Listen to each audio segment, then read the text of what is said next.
Dr. Ringling, you are foundation in German reggae, and now 15, 20 years later, the scene is big, big, big. I guess you like the harvest, what you saw, so to speak. Well, I don't really think that it's due to what I did, but I did my part in it. So I just enjoy playing reggae music and ska music, and that's how I started in 1987. So that's 23 years already.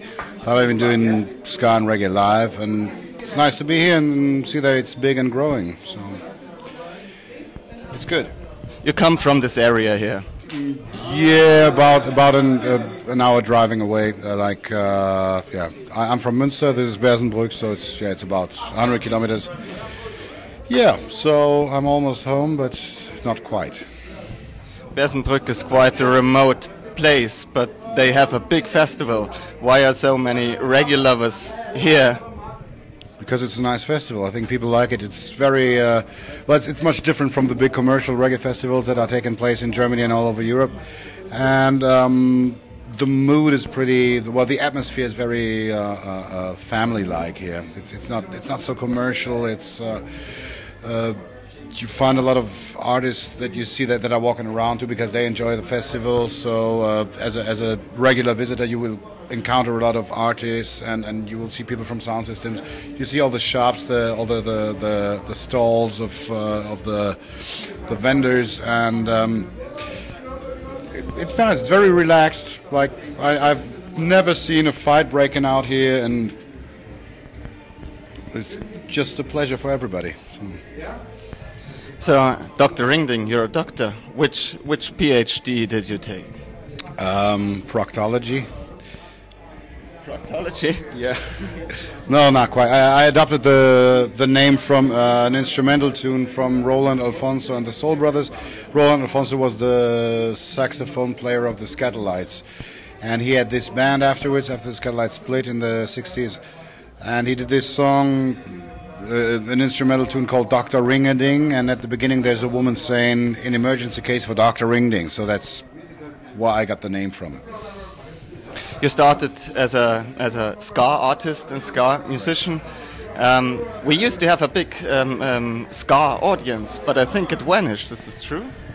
Well, I don't know. I mean, it's always been up and down. Like it always seems to come in bursts. Really, there are several waves of ska music. Like you're talking about the traditional ska, the two-tone ska, and the so-called third wave. Now there's something like a fourth wave too.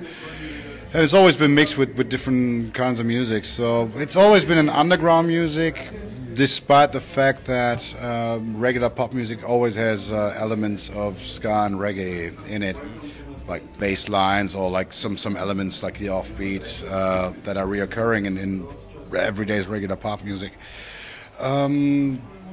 There are bigger ska scenes and places like what I know from the United States, for instance. There was a huge crowd about 15 years ago, and now it's kind of more for the real ska lovers, really. So not all the kids pick up ska records anymore. I think that's a thing of the past for the moment. I don't know if the days are coming back again, but yeah, it might be true. But still, I was on the ska festival. It was the 20th ska festival in Potsdam about 2 weeks ago or 3 weeks ago. Potsdam, close to Berlin, and it was well attended, and there were a lot of people my age, I'm 40 now, who are there who have been fans like for the last 20 years, but there were also young people, like 20-year-old people to go there and who enjoy it. So I think it's a good sign. So obviously the scenes are separated. There's the reggae scene and the ska scene. That's true, yeah. Why is it like that? I don't know. I think that's a German phenomenon, because Germans like either this kind of music or that kind of music. Like if you like 50s rock and roll, you don't like 60s beat and ska and reggae. If you like salsa, you don't like techno, and if you like techno, you wouldn't go to a rock show. That is very German. I think that they need these pigeonholes, and they have that mentality. When you go to other countries, you go to a festival, and you would, like in France, for instance, you would see a punk band, a ska band, a folk band, then some band doing some rye music, like some North African, Arabian music. And everybody enjoys everything when it's good and entertaining. So I don't really understand that. When we started with Dr. Ringling and the Senior All Stars in the late, in the mid '90s, we tried to incorporate some reggae, rub-a-dub, dancehall style within our ska program, and at first people were pretty surprised, and I think they didn't like it. But after some time, I guess that they got used to what we're doing, and all of a sudden it was more like, let's go see a Dr. Ringling show and not just let's go see a ska concert. Some of your songs are in German, most of them very funny, some of them are in patois. How do you decide when you hear a rhythm if you use English or German? Well, most of the time I do it in English or patois, and actually I do stuff in German when they ask me to do it. Like if there's a compilation or a selection for a rhythm and they say we want a German tune, then I would do it. I usually don't start writing lyrics in German without any impulse that I get from somebody else, really. But right now, actually, I'm in the process of preparing a new album that will be digital style of the late '80s, all with German lyrics, because will all center around some special subject, which I'm not going to say now. I'll leave the surprise for later buyers. Yeah, so it has to be in German. There is a new tune of you just released yesterday, I think. Yeah. English or German? It's English. It was for an Italian producer, Leon, for Bizzarri Records, and I did an old school tune called Rub-a-Dub Styler. So saying that I'm the Rub-a-Dub Styler, and yeah, it's funny because I played it to my band yesterday. We did a rehearsal yesterday. I played it to them, and the guitarist said, well, he saw it already on YouTube. I said, when did you see it? He said last night. So it must have been just released, because I also got a text message from Spain, from a friend from Spain who said, well, I just heard your tune and I like it. I was very proud, of course, but I didn't know it was out yet. So it must have been really released exactly 2 days ago. It was fun. You go and see it on YouTube. Probably, or somewhere else, or download it somewhere, or buy it. So when you started, I don't know, 20 years ago, you were one of the first Germans, and I don't know about the other national scenes, but as you told before, Spanish people ask you, and it's an Italian label and a German promoter or whatever. Have you ever thought that reggae will spread that internationally in terms of productions? Yeah, well, I think so, because when I just started, I knew that there were reggae bands in France, in Poland, in England, of course. Also, the scenes have always mixed a lot.